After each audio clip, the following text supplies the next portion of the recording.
vos yeux, partout, à tout instant. Avec la DTV, vivez la magie de la télé.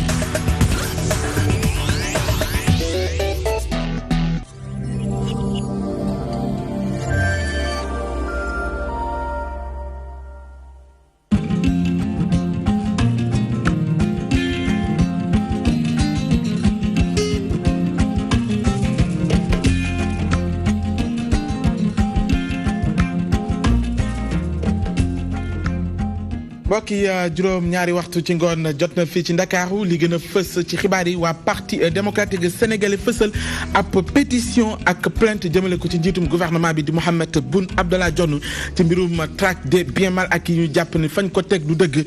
kii di Macoumba Diouf bokk ci APR jàpp ni booba plainte daanaka dafa niil mooy ni amul benn fondement te ñii di waa parti démocratique sénégalais dafa mel ni ci gént la ñu ne dañ ko faram-fàcce ci xibaar yi élection présidentielle atum 2019 Idrissa Seck doon leader ci opposition bi ñu ci des sa boot ci ginnaawam ñenn ci ay observateur ne mënees naa ne waaye faw moom Idrissa Seck moo jekkalaat tooginam ci yenn yi nga xamante ni daanaka ñu ci bëri dañ koy jëwee mooy ñàkk a jotee ci askan wi ak it yëg boppam gu sori dañ ko faram-fàcce ci xibaar yi ministre de l'enseignement supérieur ñii di ndongo yi nekk ci daara ju kaw ji di université Cheikh Anta Diop de Dakar ne bëggatuñ ko mu dugg ca bërëb boobee la ko waral mooy ni dañoo jàpp ni da leen fullaalul ca lay seen bëgg-bëgg nekk si seen wàllu njàng ak yenn ca aju waral ba ñu jàpp ni kookee di Mary Teuw Niane fii ak soppiwul doxalin du ñu nangu mu yegg si ca bërëb boobee daan ci dikk yéen ñu mu gën a yaatoo leneen dina ci bokk muy ci jamonoy seddaay la ñu nekk mu mel ni ñu ci ëpp ci askan wi dañuy faral di jëfandikoo li nga xamante ni mooy mbàjj doon loo xamante ni daanaka ñii di jaaykat yi ñee nañ jamono ji ñu ngi ciy gis seen bopp ndax ñu ci ëpp ci askan wi ñu ngi ñëw di ko jënd mbokk yi ponk yaa ngokk bu ngeen ñu toppee ñu yaatal ko.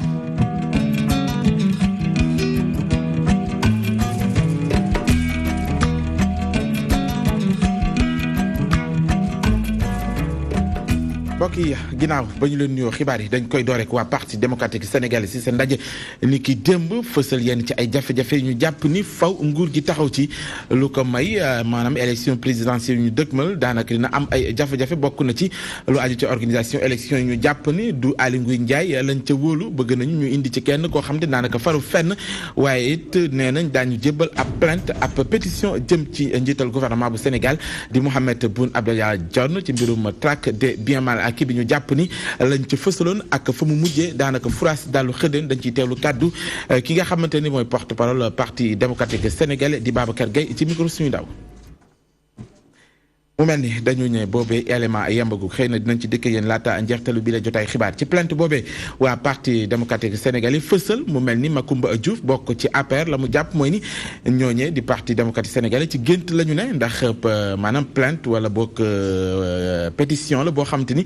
tegul ca fondement kañu ko jubal muy njiitum gouvernement bi di Mohamed Boun Abdallah Dionne daanaka ci liggéey la ne te liggéey boobee ñu ci ëpp ci askan wi ñu ngi ko rafetlu di ay kàddu yu ñu àbbee ci moom Macoumba Beye bokk ci Macoumba Diouf laa bëggoon a wax bokk ci parti APR leeral yeeg suñu ndaw di ko dajay. Au secrétaire général national du parti qui seul engage le parti de porter plainte. Plainte ak pétition la parti démocratique sénégalais tonto appel bi nga xamante ne ni président Macky Sall lancé woon na ko ci bi muy jànnoog askan wi ci discours am à la nation parti maître Abdoulaye Wade bile fas yéene porte plainte Mohamed Boun Abdallah Dionne di premier ministre bu Sénégal lu ni mel nag responsable bi bokk ci APR moom jàpp ni amul sens te sax moom mu jàpp ni dafa am waroo ci position parti démocratique sénégalais. jamono yële passé avant déclaration yooyu di génn mais dañu woon xeex guerre bi ni ñuy wax ne dugal nañ ko amut dara dugut dañ koy wax nii rek pour yàq deru nit ñi loolu la ñu waxoon ah man de ci presse bi loolu laa doon liir waaw comme ñoom ñoo ko doon wax tey ñu bëgg a nekkaat. di bëgg a xeeb li dugg kon wax ji waroon na kon li wér mooy am na lu dugg te loolu moo taxoon nguur gi jóg wax yu waroo yooyu génn ci seen déclaration moom moo lay njëkk a woon ne lu nit di yëkkatee kàddu démission jëm ci premier ministre bu dul wax politique pour politique donc amu fa. constat bu ni mel la responsable bi bokk ci COJER itam xamle moom nag mu xamle ne amul dara lu war a mën a justifier démission Mohamed Boun Abdallah Dionne. doon na rafet trop parti démocratique sénégalais ci moment yu important yi nii bu ñu defee seen ndaje ñu joxe seen xalaat ci commercialisation de l'arachide bi ci mbay mi ni muy doxee ci croissance su Sénégal ni mu tëddee mais def seen ndaje ne premier ministre bi démissionné parce que 152 milliards yi ñu recouvré ñoom jàpp nañu du montant boobu ñun jàpp nañu loolu vraiment daf ñuy def ay reetaan. may tënku ci li communiqué gouvernement bi génnee 152 milliards yi la ñu recouvré en liquidité 152 milliards yi am na 3 lois de finances rectificatives yu ñu wane ne foofu lañ ko jaaral maintenant yemuñ ci loolu am na yeneen biens immobiliers yoo xamante ne nag ñu ngi ci liggéey bi procédure bi pour expertiser ko xam ñaata la. ci condition yi nga xamante ne ni PDS teg na ko ngir nag mën a ñëw ci dialogue bi responsable APR yi ñoom jàpp ni parti démocratique sénégalais du moom mooy fixer les règles du jeu ngir nag dem ci ab dialogue. waxtaan mooy nañu toog wax nga wax ma wax li ñu wutale ñu waxtaan ci ba am ci lu ñu déggoo kon bu ñuy commencé waxtaan mënoo tëb xam ci lu ñuy juboo ak ci lu ñu dul juboo mais bu kon yow booy dugg ci waxtaan nga ne nit kii lañuy teg ci bërëb sàngam kon waxtaanatoo. kon da ngay imposer maanaam da ngay dicter. président Macky Sall loxoom ba tey wàcceewu ko mu ngi ko tàllal te yemul ci loolu mu ngi poser ay actes ak ay garanties tey bu ñëwee ba jël wàllu élection génne ko complètement ci ministre de l'intérieur jox ko benn commission jël un ancien ambassadeur Seydou Nourou Ba teg ko ci loxoom ne leen waxtaan leen donc kooku aussi def na ay pas. position bi ak décision yi nga xamante ne ni parti démocratique sénégalais jël na ko du yombal dialogue politique ci diggante nguur gi ak opposition bi APRS yi ñoom am yàqin ne président Macky Sall kenn gënu ko bëgg dialogue bi la koy firndeel moom mooy tàbb na ab personnalité indépendante ngir nag mu mën a saytu loolee ñuy xaar nag ci opposition bi ñoom itam ñu def jéego. Codé Ndiaye ñu wax ci élection présidentielle yu atum 2019 kii di Idrissa Seck doon kuy jiite kujje gi ñenn ci ay observateur ne mënees naa ne waaye ci seen gis-gis mooy ne faw moom Idrissa Seck mu xoolaat tooginam daal di jekkal leen ci image am bokk na ci lañ koy jëwee mooy ni doonut ñu jege askan wi la dafa mel ni ku yëg boppam ci gis-gisu ñenn ci ay observateur ne boobu mooy tout lu ni mel lu war a mën a nekk la ci atum 2019 mu doon kiy incarné leader bi ñu koy jiiñ jamono ji leeral yeeg suñu daw di El Hadj Moussa Bey ñi fare ci kujje gi nag di firndewu ñoom leader yi fare foofu le nag la ñuy wut mooy rek jiite kujje gi ci jamono joo xam ne Khalifa Sall ak kile di Karim Wade xel tey na ci ñoom Idrissa Seck di njiitu parti réew mi teel a wane boppam taxawaayam bëgg rek génn ci loo boobule gannaaw ne sax mu ngi teg ay pexem ndax kile yor na profil bi war analyste yi de di ci indi seen xalaat. jiite na coalition boo xam ne si benn instant wane na ni am na doole boobu ba léegi muy nekk Thiès mu koy gagné am na base électorale. coalition bu mu bokkoon si législative yi gis nga ni coalition boobu am na ay député donc moom dafa nangu woon rangé wu si ginnaaw Khalifa Sall. donc rangé wu si ginnaaw Khalifa Sall boobu tey jii nii Khalifa Sall nekk si ay problème te amaana ñu tëj ko gis nga ñu bari wax nañ ko muy fii si Sénégal ak si biti réew bu fekkee ni moom véritablement opposition bi d'accord na si li nga xam ne moo di jëmm jooju pour jiital ko Idrissa Seck moo fi nekk jàpp naa ni xëy na war na mën a am dara. naam am na ay avantage yu kiile lambo ngir janoog adversaire am bi di Macky Sall ci présidentielle yi ñu jibi waaye it ay jafe-jafe ñàkku ci. du ku ne mun a wax ne mës naa wax ak Idrissa Seck ci téléphone Idrissa Seck dafa jël benn mur daf ko digganteem ak Sénégal yi maanaam moom mu ngi féete ci kaw Sénégal yi féete si suuf bokk ñu ci gën a bëri ce qui fait que ñu bëri dañ ko koy critiquer que ne Idrissa Seck jegewul population bi loolu doon na handicap bi que ñëpp bawee ne dafa xaw a yëg boppam de sorte que dafay xeeb nit ñi loolu yëpp nit ñi daan nañ ko collé nañ ko ba tax na électorat am boo seetloo bu 2000 bu mu créé parti am ba tey électorat bi daa nekk di wàññeeku. li jaaxal nit ñi nag soxal xeex boobule nag ngir jiite kujje gi moo di taxawaayu ki nga xam ne moo di Bamba Fall mi firnde ni Idi mooy leaderu coalition Manko Taxawu Sénégal. moom du porte-parole Manko te bu demee tey tamit wax na lapsus boo xam ne parce que Idrissa Seck du leaderu Manko. du moom mooy patron wu Manko bu ñu ko mënee waxee noonu. donc wax ju ñu mën a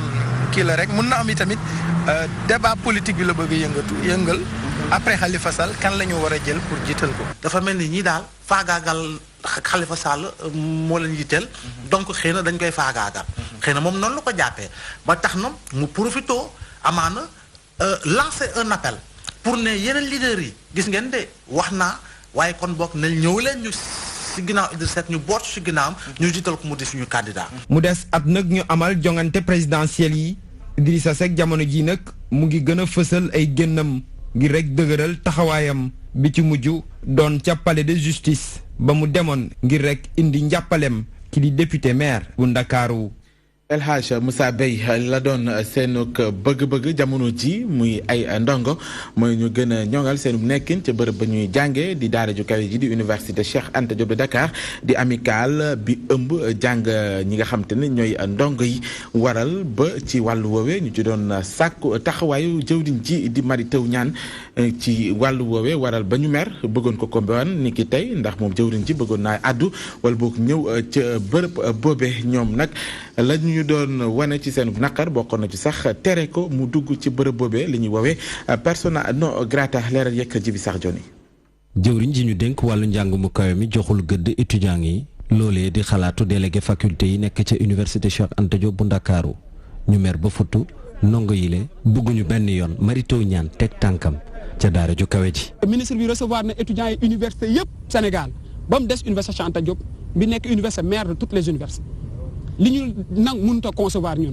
alors li ci doolee ko moom mooy ce ministre là cherché nañ ko gis ay yoon yu bare benn yoon revenir uñu jéemuñu woo pour ñu toog autour d'une table pour waxtaan donc li ñuy wax le ministre mooy dès à présent gan la goo xam ne ni ñun parewuñ pour accueillir ko à l'université bis ni ki tey. ñooñu Serigne Ahmadou Séni ñu ngi xam ne ay jafe-jafe dong la ñuy dund ci daara ju kawe ji ba tax na ñu ngi sàkku ñu yeesalaat anam gi ñuy jàngee. tey. booy xool dans le cadre de li ñuy woowee efficacité interne faculté yi dara doxul dégg ngeen recteur génn na def ay sorties di xamle ne taux de réussite bi fii université dafa bas trop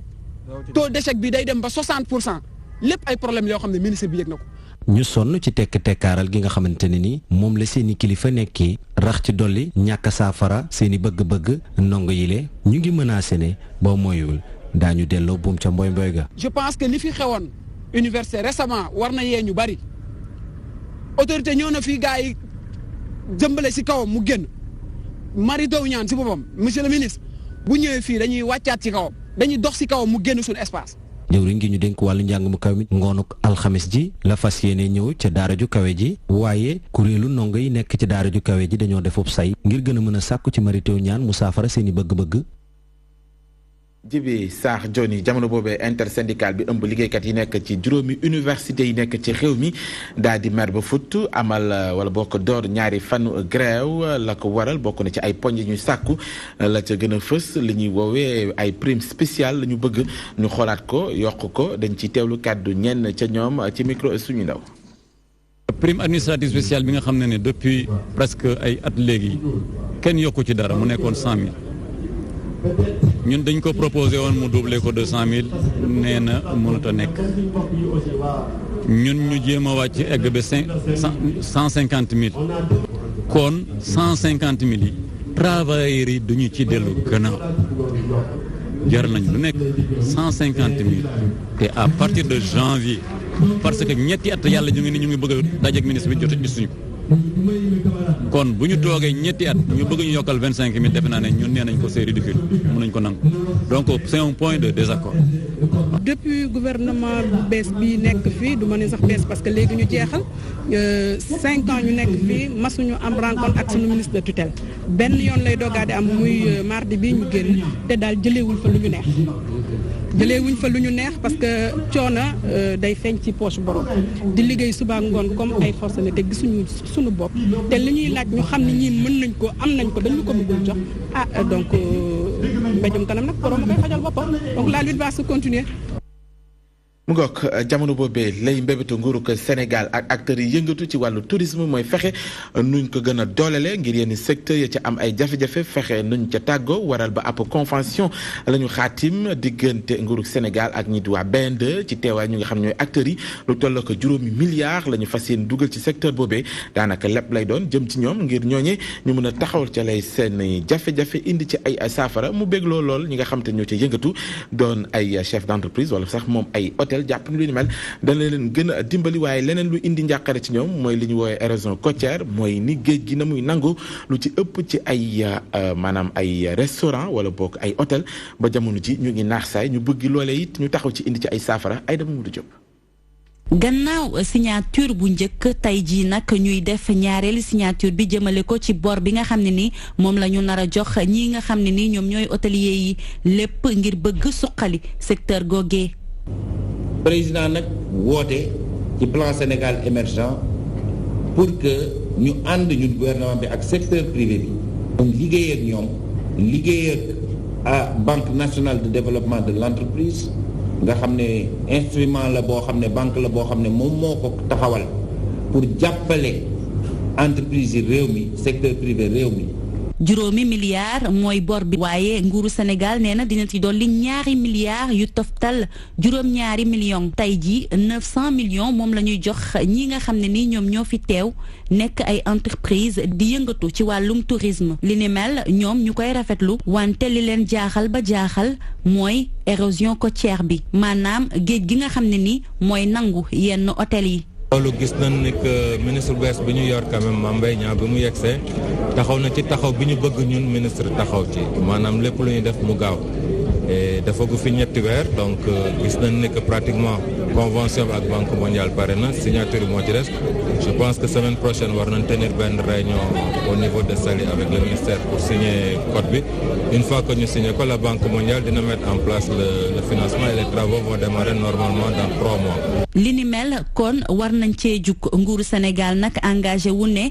érosion côtière moom danañ ko fi xeex Mouhamed Boun Abdallah Dionne ne li ni mel xalaat nañ ko ba pare. incha allah ci weer bii di ñëw weer bii ñu nekk wala bii ñëw février lu mu yéex dinañu ànd ak banque mondiale Saly liggéey foofu ci mbiri érosion côtière. plage u Saly bi daanaka ndox mi lekk na ko. ngir ñoŋal bor bi nga xam ne ni moom nañ leen lebal ministère du tourisme moo yor saytu googu ci loolu ci la tegee benn comité bi nag moom mooy saytu demande yi nga xam ne ni ñu ngi koy def mu jébbal ko waa BNDE ñi nga xam ni ñoom ñooy gunge nguuru Sénégal ci lu jëmale secteur touristique bi ci kanam. Aïda Mamadou Diop ñu wax ci wàllu wér-gu-yaram doon na lu ñu nemmeeku rawatina suñu réew muy yenn ci ay soxna yoo xam te ni daanaka dañuy ñàkk seen bakkan ci jamono bi ñuy muccal mu doon loo xam te ni lim bi dafa yokk jamono bu nekk waral ba kilifa yi taxawal ab centre bi ñu dippee centre d'excellence africain jëm ci maanaam soxna yi nga xamante ni dañoo ëmb ci jamono bi ñuy muccal ñu fexe nu ñu leen gën a encadré ñi nga xamante ñooy personnel bi ci yëngatu yi te tàggat leen ba seen xam-xam xaarañ ci wàllu woowee ngir ne limu soxna yi nga xam ni dañuy ñàkk seen bakkan ci jamono bi ñuy muccal ñu fexe nuñ ko wàññee bu baax a baax leeral yeeg suñu ndaw di Mariam Biram Badiop. bëri dañuy ñàkk seen bakkan bu ñuy mucc ci Sénégal ci téeméeri junni juddu ñetti téeméer ak fukk ak juróom ñooy génn àdduna ngir xeex li ni mel waral ñu teg centre d'excellence africain fii ci université Cheikh Anta Diop. objectif mooy lan def tout ba nga xam ni femmes yi nga xam ni. dañuy ñàkk seen bakkan dootu fi amati xale yi ñàkk seen bakkan dootuñu fi amati te ñi nga xam ne dañu am yàmp wala ñu am malnutrition ñu wàññi leen te ko gis ngeen ko ci plan stratégique du ministère de la santé. et je pense que aujourd'hui rôle université mooy loolu université du dem rek di jàngale université dafa war a génn université di dem ci population yi université dafa war a def yoo xam ni gëstu yoo xam ni ak formation yoo xam ni dafay jëriñ population yi am benn politique bu nga xam ni politique de proximité la. gannaaw loolu ñu ngi ko ubbi ni ki daaw lépp ngir tontu ci ñàkkum fajkat yi. centre boobu nag luy objectif am mooy formation bi nga xam ni pour am ay ressources humaines comme ni ñu koy waxee ñoo xam ne ay ñi liggéey ci structure yi wala sur le terrain ñu am ci lu doy ba pare am ci yoo xam ni qualité bu baax la. beneen fànn bi mooy ñu def lu ñu naan recherche gëstu boo xam ni daf ñuy. dimbale pour ñu jéem a régler problème population yi sur le terrain li ñu naan recherche opérationnelle beneen volet bi également mooy partenariat parce que nit rek mënul dem et ni soo bëggee dem bu gaaw da ngay dem yoo rek waaye soo bëggee dem fu sore il faut nga ànd ak ñëpp. ñeenti milliards francs CFA la waa banque mondiale teg ngir jàppale centre bi lépp ngir gën a taxawu askan wi. Mariam Biram Badiop lu aju ci wàllu ndóol bi laal na it ñi nga xamante ne dañoo yëngu ci wàllu faj moo xam médecin yeeg sage-femme yi ki ko xamle mooy njiital service de pédiatrie bu UCAD moom Ousmane Ndiaye jàpp ni la indi jafe-jafe boobee bokk na ca anam yi ñuy maanaam tase ñi nga xamante ne ñooy ressources humaines yi bëgg it ñu taxawal ay jumtukaay yoo xam dana tax ba loolee law fépp ci réew mi ñu teewlu ay kàddu. affaire chômage boobu comme ni ma ko wax moon réalité ci dëkk bi parce que li ñu formé bëri na lool par rapport ak taux résorption bi mais je pense que yooyu ay question de politique la te état bi mi ngi lal politique mu nga xam ni daf koy permettre mu résorber kii boobu taux de chômage boobu mais loolu du affaire u ministère de la santé rek xam nga am na intervenant yu bëri yoo xam ne mun nañ ci jàpp muy partenaires yi muy collectivités locales yi parce que bu leen fàtte que la santé c'est une compétence transférée et je pense que il faudrait que ñoom acteurs yu bëri ñun nag suñu warugar mooy former bu baax après comme ni ko professeur Moreau doon waxee léegi ñu def plaidoyer pour que ministère xam ni am na ay besoins te former nañu ay nit ñoo xam ni c'est de qualité parce que projet bi permettre na ñu former ñoo xam ni c'est de qualité léegi ñu seet nu ñu leen di placer motiver leen pour ñu toog ci zone yi nga xam ni zone yoo xam ni ñu bëri duñ fa dem parce que dañuy defe dafa sore wala dara am foog yooyu mais je pense que kooku défi bu mag la pour pays bi te il faut que ñu arrivé ci parce que am na dëkk yoo xam ni soo fa demee da ngay yéemu amul sage-femme amul infirmière te ñooñu ay sénégalais lañ comme ñun. ay ndaw lañu dëkkee ca Ndramé nekk ci gox bi di Kaolack ñoom nag jébbal ay maanaam jumtukaay yu am solo seen district de santé bi nekk ci gox boobe muy occasion boo xam te ne profité nañ ci daal di fësal yenn ay jafe-jafe yoo xam te ne seen gox boobe am na ko bëgg kilifa yi taxaw ci bokk na ca yoon bi jëm seen dëkk boobe ñu gis ni baaxut bëgg nañ kilifa yi indi ci ay saafara waaye seen CM bi ñu fexe yokk ko def ko ab lycée leer yeeg suñu ndaw teewal ñu ca Kaolack di Pape Malick Fall. ay table ak ay chaise ndimbalu am solo la kuréel gi nga xam ni moo di Ndramé commune diaspora daal di jagleel liggéeykat yi nekk ci hôpitalu dëkk ba sabab bi moo di fexe ba jàppale leen ci li nga xam ni mooy seen wàllum liggéey yi. dañu jàpp ne kat développement balaa moo am donte état dana ci def dara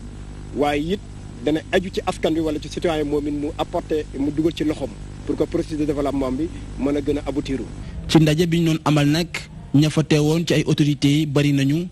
waaye ay ndaw ak i soxna yi teewoon nañu fa mu doon occasion pour ñi nga xam ni ñoo nekk ci kuréel gu ni mel di sàkku ci gouvernement bu Sénégal mu daal di yeesal yoon bi nga xam ne moo dox ci diggante Ndramé Escale ak Kër Madiabel sàkku nañu it ñu def seen CM boobu ab lycée. 14 kilomètres fukki kilomètres ak ñeent moo ñu xaajale Kër Madiabel ñu ngi ñaan monsieur le président. ngir yàlla ñu defaral ñu suñu yoon wii suñu CM bi dafa créé depuis 2006 dañ créé li nga xam ne mooy CM Ndramé Escale di wax Macky Sall ne ko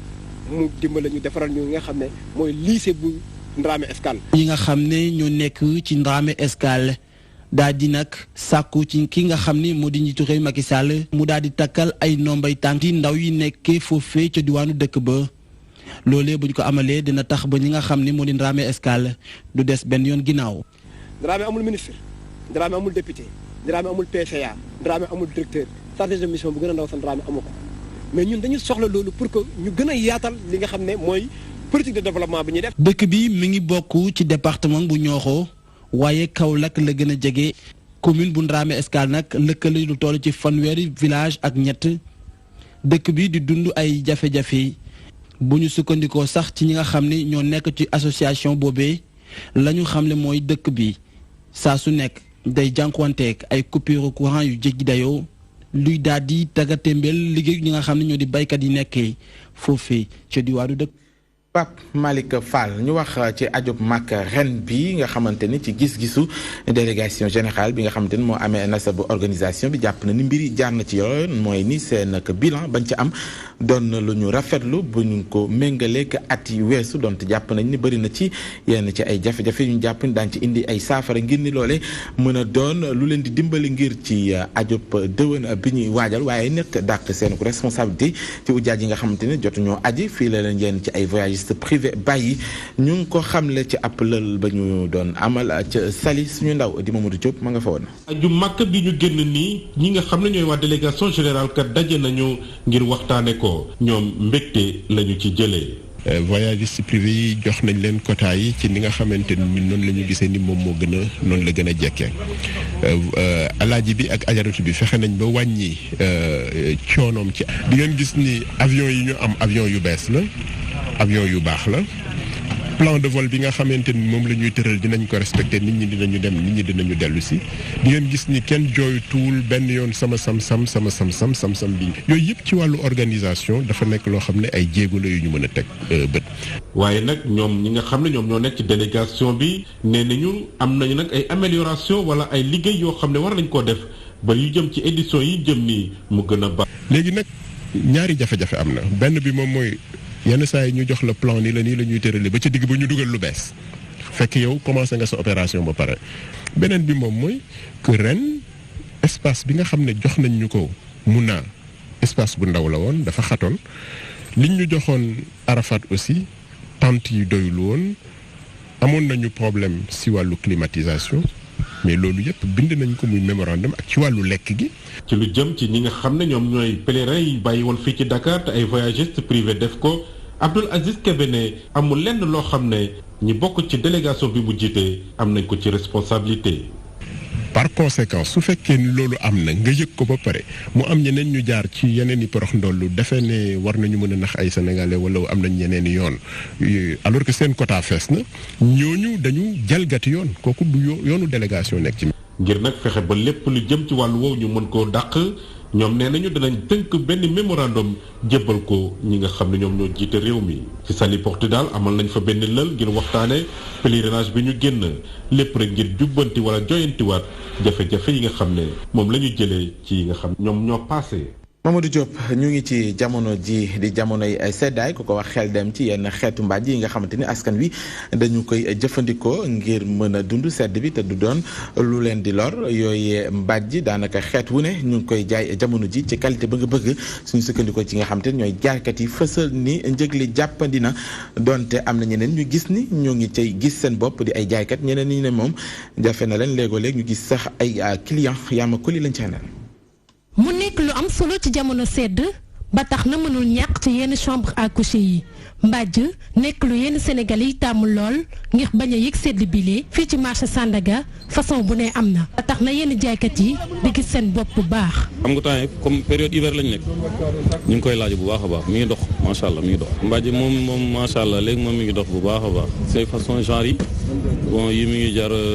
18000 en gros ba 20000 détail prix unitaire quoi. ci beneen wet bi jaaykat bi di xamle ne seen njaay bi période kese lay dox. mbàjj bi dafa doon dox de mois de décembre mais léegi dafa taxaw moom bu mu ngi tàng. période bi dafa xaw a calme de bon avant vers le 24-25 décembre mi ngi doon dox mais léegi commencé na calme. Ngor si moom di xamle ne mbàjj la tàmmu si sedd bi lee. moom sedd bi ni muy demee mbàjj moo daax kuwet moo ma gënoon daal boobu man boobu. waaw sedd bi daal mënul ñàkk nga am mbàjj daal ci lu ma gis waaw mbàjj daal lu war la. mbàjj lu war la bu ñu sukkandikoo ci yenn Sénégalais yi ba tax na yenn si jaaykat yi di xamle ne qualité bu nekk ak prix wam ba tax na ñu ngi gis seen bopp bu baax a baax si njaay bi lee.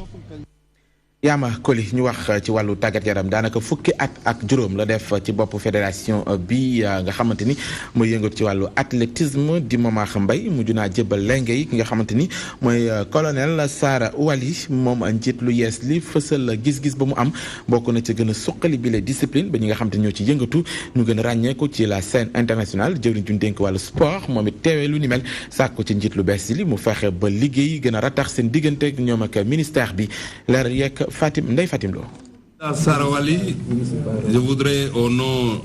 de l'État du Sénégal vous installer officiellement dans vos nouvelles fonctions de président de la Fédération sénégalaise. lu ëpp ñaari waxtu la ñu def ngir mën a taxawal bureau fédération sénégalaise d'athlétisme bu yees bi Momar Mbaye jox lenge yi colonel Sara Wali ci diiru mandaawam bi yépp def na kem kàttanam ngir gën a ñoŋal label bi di meeting bu Dakaru tax na tamit ba tey ji gox yax goxaan yi nekk ci Sénégal ñoo ngi def lii di athlétisme. La Fédération sénégalaise d'athlétisme restera fédération sénégalaise bu athlétisme nag day gën di nekk ab fédération bu rëy ndaxte bu ngeen seetloo rek compétition yi am ci réew mi daanaka yëpp dañ ciy bokk fi mu toll nii nag gox-goxaat yëpp a ngi organiser ay meeting. aller aujourd'hui créer des meetings au niveau régional. njiitu fédération bu yees bi moom xam na ni bu baax ni ko liggéey gi du yomb ba tax na ñu yeesalaat jumtukaay sportive yi ñu fi taxawal bokk na ci ay préoccupations.